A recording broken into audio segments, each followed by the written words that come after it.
My sister stole my passport days before my international scholarship interview. My parents defended her, saying some opportunities aren't meant for everyone. They had no idea I had a backup plan until they saw me on the news accepting the award. I always knew my sister would try to destroy my dreams. I just didn't expect her to be so obvious about it. Maybe it's a sign? Bridget's smirk made my blood run cold as I tore through my bedroom for the third time. My passport had to be here somewhere. I placed it in my travel folder just yesterday, triple-checked it before bed. Now less than 48 hours before my flight to Rome, it had vanished. I'm Olive, and I've spent 19 years being the family disappointment. Not because I've done anything wrong, quite the opposite. I study too hard, dream too big, and worst of all, I refuse to accept that my younger sister is the sun our family orbits around. Mom, I called out, trying to keep my voice steady. Have you seen my passport? Honey, you probably misplaced it. Mom's voice drifted up from downstairs, dripping with that familiar condescension. You know how scattered you get when you're stressed. I caught Bridget's reflection in my mirror as she leaned against my doorframe, twirling a strand of her perfect blonde hair. You know, Olive, maybe this is God's way of telling you to stay home. You're not exactly international material. The scholarship letter on my desk begged to differ. Full ride, prestigious global policy program, selected from thousands of applicants. I'd kept it secret until the last possible moment, knowing what would happen when I told them. I got into the program fair and square, I said, my hands shaking as I checked my drawer again. Why can't you just be happy for me? Oh, I'm always happy for you, Bridget cooed, stepping into my room uninvited. I just worry. Remember your science fair project? How it mysteriously caught fire the night before? Or your prom dress that somehow got bleach on it? You're just so unlucky. My jaw clenched. Those weren't accidents, and we both knew it, just like my missing passport wasn't an accident.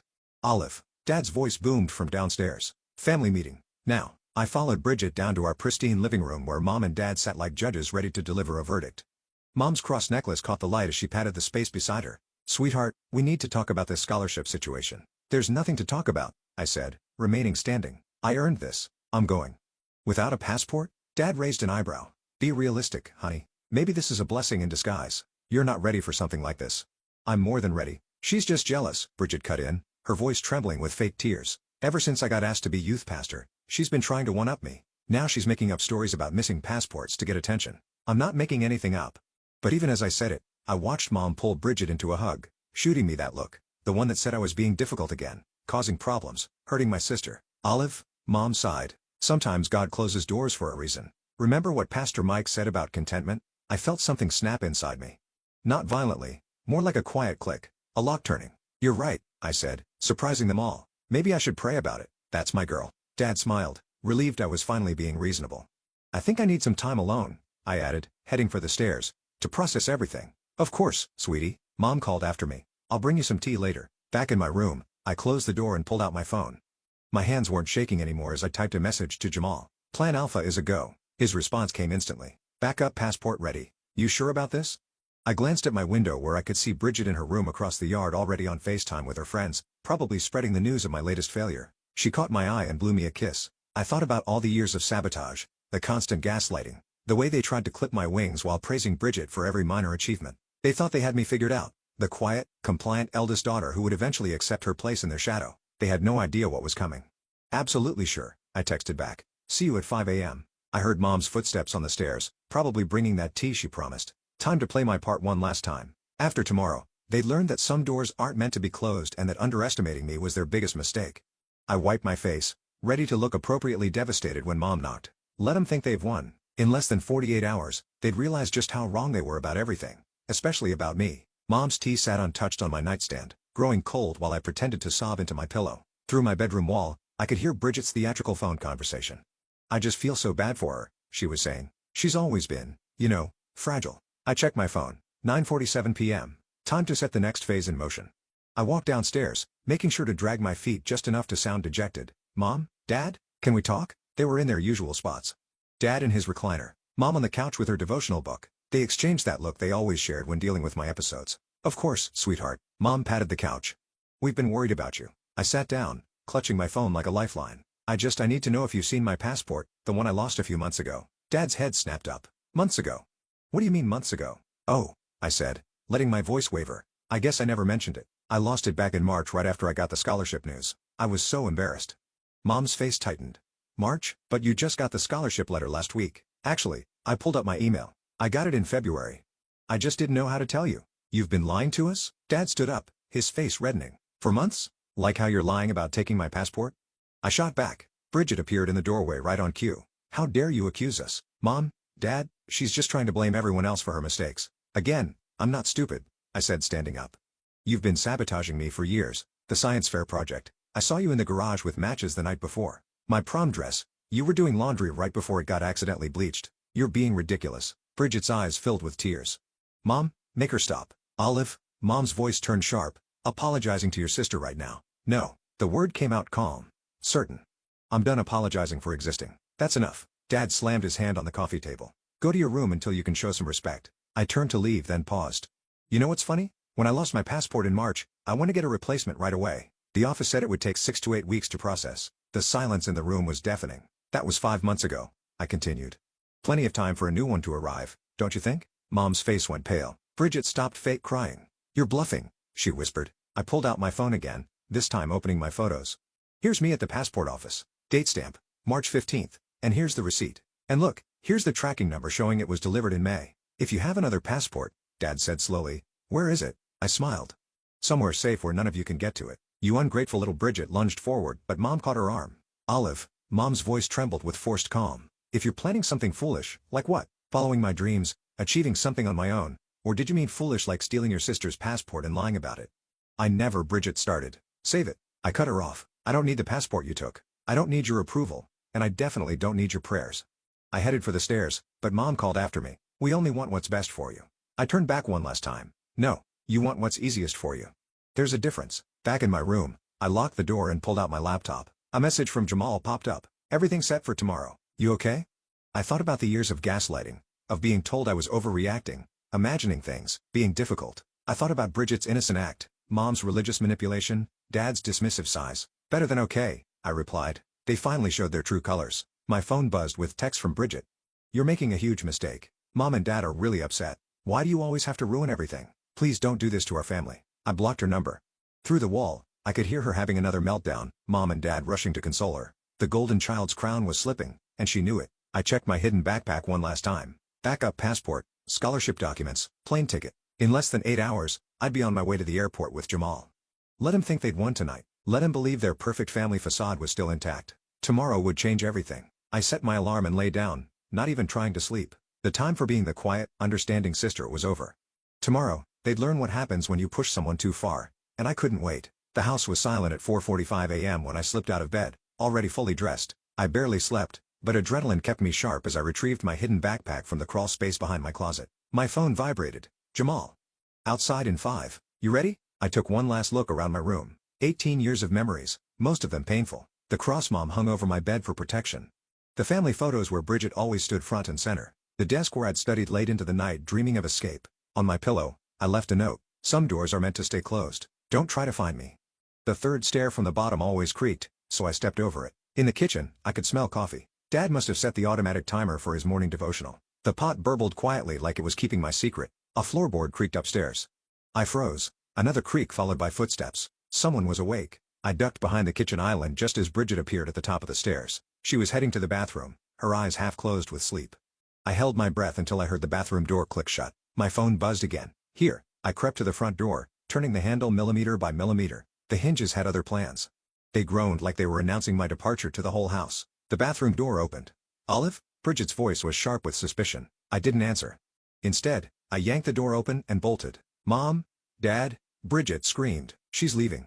Jamal's car idled at the curb, headlights off. I sprinted across the lawn as lights flicked on upstairs. Olive Grace James, don't you dare. Dad's voice boomed from their bedroom window. I threw myself into Jamal's car. Go, go, go. He floored it just as my parents burst through the front door in their pajamas. In the rearview mirror, I watched Dad run halfway down the driveway before stopping, realizing he was barefoot. Holy shit, Jamal laughed, taking the corner too fast. That was intense. Keep driving, I said, my heart pounding. They might follow us. Already planned for that. He took 3 random turns, then pulled into a 24-hour grocery store parking lot. We'll switch to my sister's car. They don't know that one. As we transferred my bags, my phone exploded with notifications. Mom, come home right now, young lady. Dad, you're making a terrible mistake. Bridget, I can't believe you'd hurt our family like this. Mom, we're calling the police. Dad, your mother is crying. Bridget, everyone will know what you did to us. I turned off my phone. You okay? Jamal asked as we pulled onto the highway in his sister's Honda. Better than okay, I said, watching the sunrise paint the sky pink. I'm free. We made it to the airport by 6 a.m. Jamal insisted on walking me to security. You sure about this? He asked. Once you go through those gates? I've never been more sure of anything. I hugged him tight. Thank you for everything. Just promise you'll actually enjoy Rome instead of plotting revenge the whole time. Why not both? I grinned. Going through security felt surreal. Each step took me further from their control, their manipulation, their suffocating version of love. My backup passport worked perfectly. The TSA agent didn't even blink. At my gate, I finally turned my phone back on. Hundreds of messages, dozens of missed calls. But what caught my eye was Bridget's latest Instagram post. A selfie of her looking sad in my bedroom. Caption reading, "Sister's night in." Some people don't understand that family comes first. The comments were already rolling in. You're such a good sister. She doesn't deserve you. Praying for your family. I smiled and opened my own Instagram unused for months. I posted a single photo, my boarding pass to Rome with the caption, "Some people don't understand that freedom comes first." Then I turned off my phone, tucked it away, and watched through the terminal window as my future arrived in the form of a Boeing 747. Now boarding flight 1852 to Rome, the announcer called. I stood up, grabbed my carry-on, and walked toward the gate without looking back. Behind me lay 18 years of being told I was too much, too ambitious, too different. Ahead lay everything I'd fought for. Let Bridget play the victim.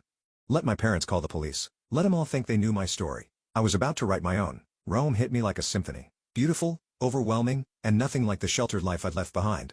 Standing outside Leonardo da Vinci International Airport, I finally turned my phone back on. The messages had evolved from threats to bargaining. "Mom, please just let us know you're safe. Dad, we can work this out as a family. Bridget, you're being so selfish." Mom hasn't stopped crying. A new text popped up from an unknown number. "Hi, Olive. I'm Eva from the scholarship program. I'm your assigned mentor.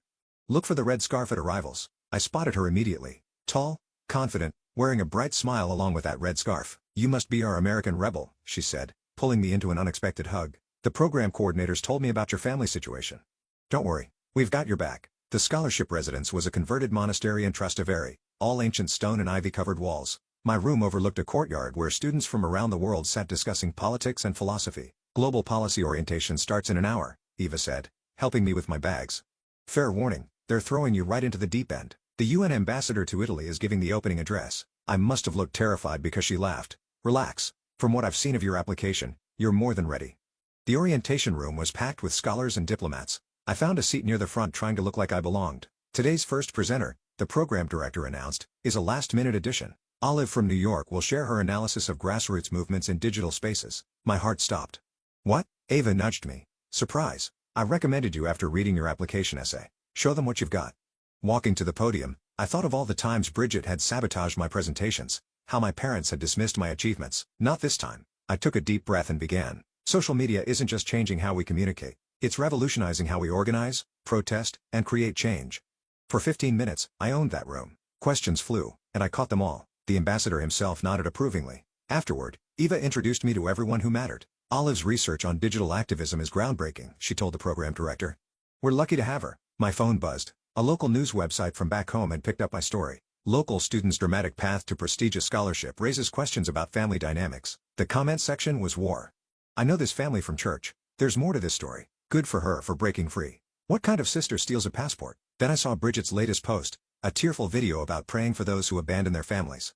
The comments were less sympathetic than usual. "Didn't your sister win some big scholarship? Why would anyone steal their sister's passport? Maybe there's a reason she left." Eva peered over my shoulder.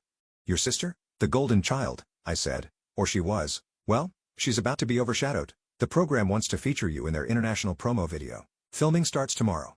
My hands shook as I realized what this meant. Back home, they'd be forced to watch me succeed. No more hiding my achievements. No more pretending I was the problem. That night, I sat in the courtyard with other scholars sharing stories over wine and pasta. For the first time, I felt seen, understood, valued. My phone lit up with a news alert. Rising Leader Award nominee announced Olive from New York selected for global innovation. Eva appeared with a bottle of champagne. "Congratulations. Though you might want to check your email first." The program director had written, "Your presentation today was exceptional. We'd like you to speak at the award ceremony next month. International press will be present." I imagined Bridget's face when she saw the news. Mom and Dad trying to explain to their church friends why they never mentioned their daughter's achievements. "You're smiling," Eva observed. "Thinking about home? Thinking about justice," I replied. She clinked her glass against mine. "To justice then, and to the family we choose." Under the Roman stars, surrounded by people who celebrated instead of suppressed me, I felt something shift. This wasn't just about revenge anymore. It was about becoming who I was always meant to be. My phone buzzed one last time. A text from Dad.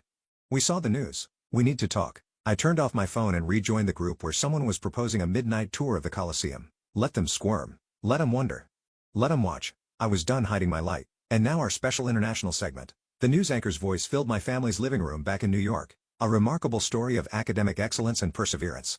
Through Jamal's group chat updates, I could picture the scene perfectly. Mom dropping her coffee mug, Dad frozen in his recliner, Bridget's perfectly curated mask cracking as my face appeared on their TV screen. Olive from Westchester, New York has been named this year's Rising Leader Award recipient, the anchor continued. Her groundbreaking work on digital activism has caught the attention of global policymakers. The camera cut to my interview filmed in front of the Trevi Fountain.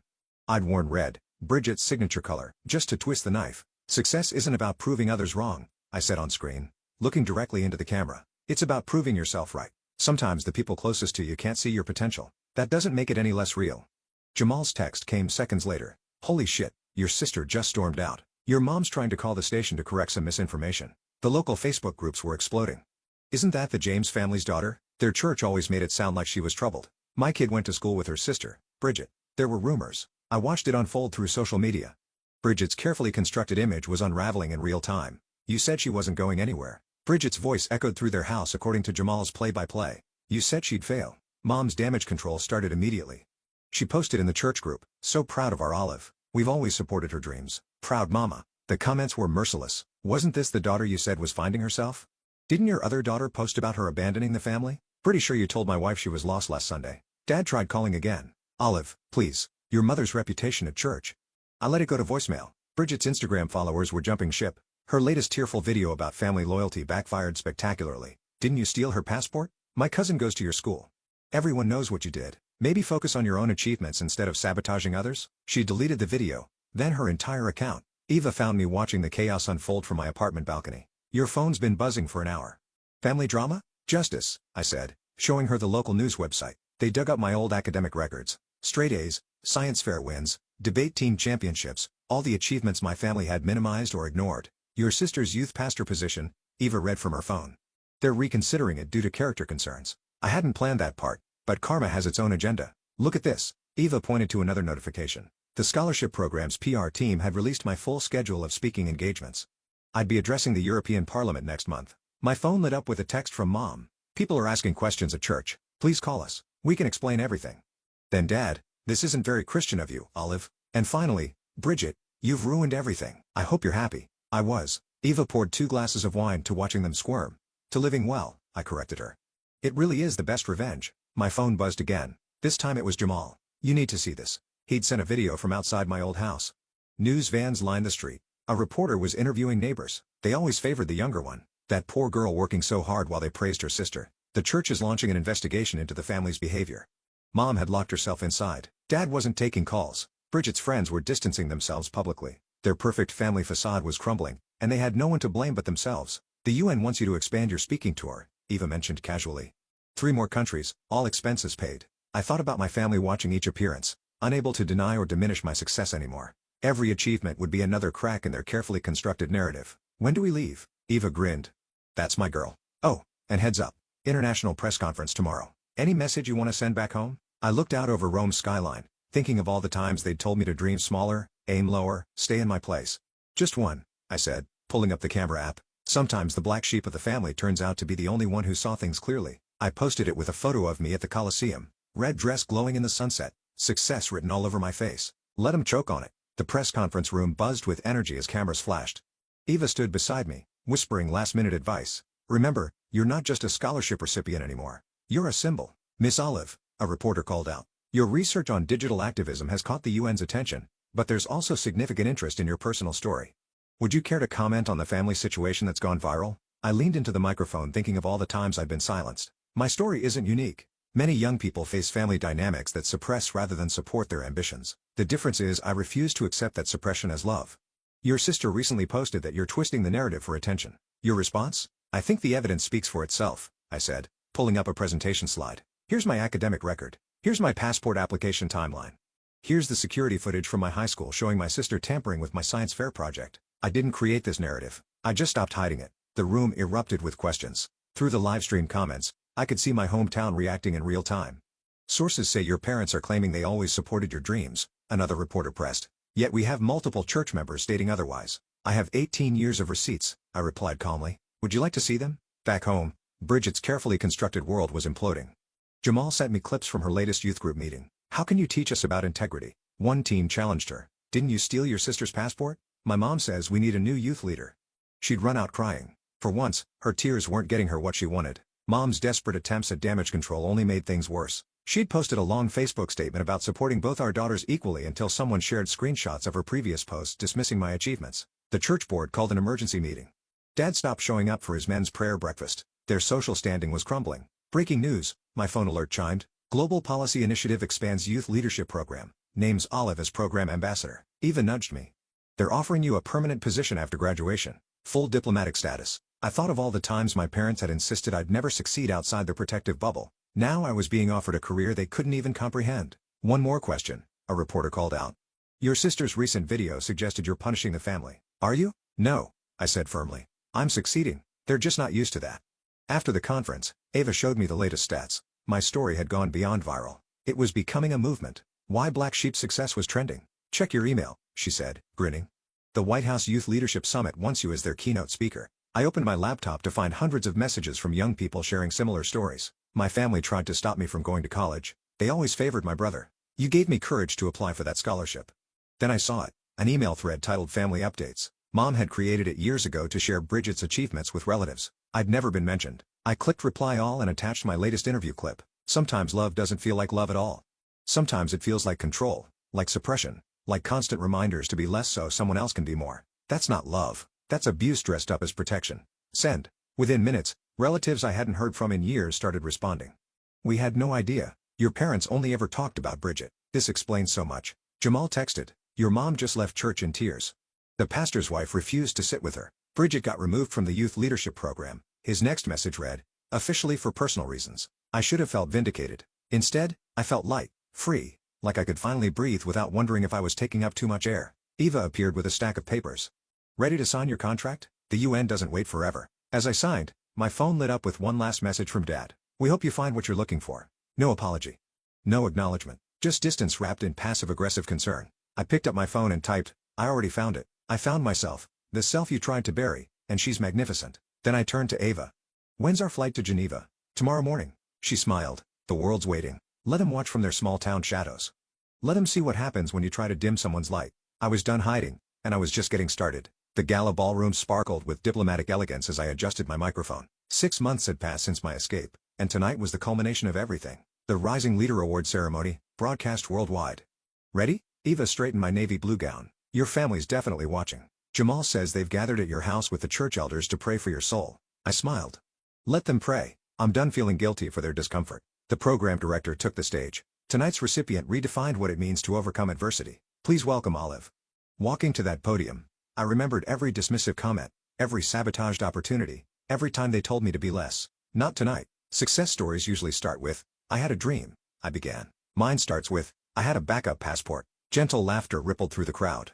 We talk about toxic relationships, but rarely about toxic love. The kind that clips your wings while claiming to protect you. The kind that praises mediocrity in one child while punishing excellence in another. In the audience, I spotted several ambassadors leaning forward, nodding. My sister stole my passport to stop me from being here tonight. My parents supported her decision, calling it God's will. But here's what they never understood. Sometimes love doesn't feel like love at all. The cameras panned across the rapt audience. They thought they were protecting me. In reality, they were protecting themselves from the discomfort of watching me outgrow their limitations. My phone buzzed silently in my clutch. Jamal's update. Your mom just left the room crying. Bridget's trying to livestream a response but keeps getting error messages. To every young person being told to dream smaller, I continued, to accept less, to stay in their place. You don't have to set yourself on fire to keep others warm. Your potential isn't a threat to anyone except those who want to control you. Eva gave me a thumbs up from the side stage. Tonight, I accept this award not just for myself, but for every black sheep who refused to graze where they were told. For every scapegoat who decided to soar instead of suffer. The applause started building. And to my family, watching from home, I paused, letting the weight of the moment settle. Thank you. Your attempts to contain me only proved how much space I was meant to take up. Your fear of my light only showed how brightly it could shine. Standing ovation, camera flashes, tears in the audience. Later at the reception, my phone exploded with notifications. Bridget had finally managed to post her response video. My sister's speech was a cruel attack on our loving family, she sobbed. We only wanted what was best. The comments cut her off. Give it up, sis. Return the passport yet? Your act isn't working anymore. She deleted it within minutes. Ava appeared with a group of UN officials. They want to expand your speaking tour. Asia, Africa, South America. Your story is resonating globally. My phone lit up with a text from Mom. We hope you find what you're looking for. The same message as before. Still no apology. Still no acknowledgement. I handed my phone to Eva. Blocked their numbers. All of them. You sure? They're not watching to understand. They're watching to find weaknesses, to prove they were right about me all along. I'm done performing for their approval. A reporter approached with one last question. What makes you most proud of your journey? I thought about the scared girl who'd hidden a backup passport, the sister who'd endured years of sabotage, the daughter who'd been told her dreams were too big, that I got here on my own, I said, even when no one believed I should. After the cameras left, Eva found me on the balcony. Your story's been picked up by major networks. They're calling you the voice of a generation. And my family? Your aunt called the program office. Apparently, your parents are taking a break from church leadership to focus on family healing. I laughed. Translation, they can't handle the public scrutiny. And Bridget lost her youth pastor position, her social media influence, and her perfect daughter crown. Turns out karma doesn't take prayer requests. Eva handed me a glass of champagne. To the black sheep? To freedom, I corrected her, and to never looking back. Below us, Rome glittered like a sea of possibilities. Somewhere in New York, my family was probably crafting their next narrative about their lost daughter, but I wasn't lost.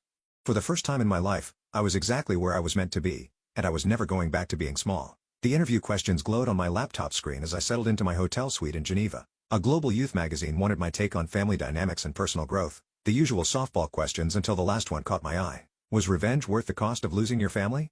Ava lounged on the couch nearby, scrolling through our schedule. You don't have to answer that one. Actually, I do. I began typing. Revenge implies I acted out of spite. I simply stopped accepting their version of love as the only version possible. The real question isn't whether revenge was worth it. It's whether freedom is worth the price of admission. My phone buzzed. Jamal had sent a local news clip. My parents' church was splitting over differing interpretations of family values. The pastor who'd once praised their parenting had publicly questioned their methods. Your mom tried joining a new church, Jamal texted. They Googled her first. I should have felt triumphant. Instead, I felt nothing. No satisfaction, no regret, just peaceful detachment. Miss Olive, a knock at my door. The UN Secretary General moved up your meeting. Cars waiting downstairs. Eva grabbed her tablet. Ready to change some policies? Almost. I turned back to the interview. Success isn't sweet revenge. It's proof that their limitations were never mine. Their small dreams were never my ceiling. Their fear was never my future. The hotel lobby bustled with diplomatic activity. As we waited for the elevator, I noticed a mother and daughter arguing nearby. But I don't want to be a lawyer, the girl protested. I want to study art. We're not having this discussion, the mother hissed. Family tradition. Excuse me, I found myself saying. Both turned, recognizing me instantly. You're that speaker, the mother said. The one whose family tried to clip her wings. Yes, I turned to the daughter. Let me guess, they say they're protecting you? The girl nodded, wide-eyed. Protection that feels like a cage isn't protection at all. I handed her my card. Email me. I know some great art schools in Rome. The mother opened her mouth to object then stopped, something shifting in her expression. In the car, Eva raised an eyebrow. That was new. Maybe that's the real revenge, I said, helping others avoid what I went through. My phone lit up with a notification. Bridget had posted for the first time in months to my sister. I'm sorry. Not for the cameras, not for likes. Just sorry. I was wrong. Comments poured in. Character growth. Finally, some honesty. Takes courage to admit fault. I clicked her profile. Her bio had changed. Learning to celebrate others' light instead of trying to dim it. Are you going to respond? Eva asked. No, I put my phone away. Her growth isn't my responsibility anymore. At the UN building, an aide rushed up. The Secretary General asked if you'd share your personal story before discussing policy. I thought about that scared girl with a backup passport. About Bridget's first genuine apology. About that mother in the lobby reconsidering her stance. Tell him I'll share something better, I said. I'll share what comes after survival. That evening, back in my suite, I opened my laptop to finish the interview. People ask if revenge was worth losing my family, but that assumes family is only blood and binding ties. Sometimes family is the friend who helps you escape, the mentor who sees your potential, the strangers who become your strongest supporters. Sometimes family is choosing yourself when no one else will. And sometimes the greatest revenge isn't making them sorry, it's making them irrelevant to your happiness. I hit send, then walked to the window. Geneva's light sparkled below, each one a possibility, a future, a dream unbound by anyone's limitations but my own. My phone buzzed one last time. A message from an unknown number. I saw your speech. I'm leaving for college tomorrow. My parents said I couldn't, but I got a backup passport too. Thank you for showing me how. I smiled, remembering that first taste of freedom on the flight to Rome. Good luck, I typed back. The world is bigger than their fears. Eva appeared at my door. Car's here. Ready for your TED Talk? I grabbed my notes, catching my reflection in the mirror. No more shadows in my eyes. No more tension in my shoulders. Just strength, purpose, and the quiet confidence of someone who chose herself. Ready, I said, stepping into the hallway. Let's go help some more black sheep fly. Behind me, my phone lit up with another message from Bridget. Whatever it said could wait. I had a future to build, and it was brighter than any past they'd tried to trap me in. That was the sweetest revenge of all.